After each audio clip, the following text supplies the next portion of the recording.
Hey guys, happy Friday. Brandon with Electrical Specialist. We've been asked a lot lately about bonding in panels. Why do you separate some panels and you bond others together? And by that I mean bonding in a panel is typically you have your ground bar and your neutral bar and they're tied together. There's several reasons for it, but I'm just going to try to go basic today. And it's all about making the breaker trip and having a direct path. Electricity can be a very dangerous thing, as you can imagine.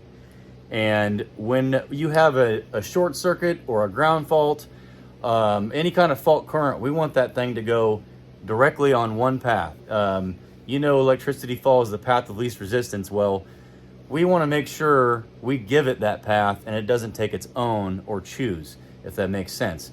So as you can see in your main sub panel here, you've got them tied together. You got your ground bar, you got your neutral bar. They're tied together through a bonding screw that goes through the back of the panel that ties the whole panel together as far as your grounds and your neutrals. And your subs, they're separate. They're fed straight. Your subs are fed off a breaker as a branch circuit from the other panels, and the neutrals tie straight back to the source. Your transformer on the pole out here, you got your two hots, your neutral, everything goes back to source.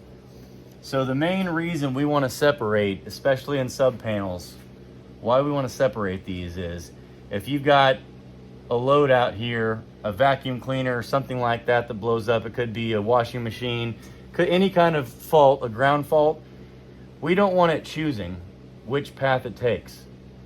If we tie these together, it's going to decide which path it wants to take to get back, and that could mean anything tied to the ground.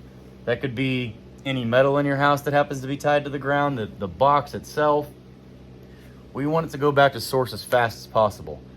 Main reason is these breakers are made to trip on an overload, and they'll overload the quickest if you get back to the source the fastest. And the best way to do that is on its original neutral back to the source. We don't want it choosing its own. We want it all to go back to the source. So separating subs, bond in your main panel. That's the basic idea. If you guys have any questions, let me know. Just try to keep it simple today. Have a good one, guys.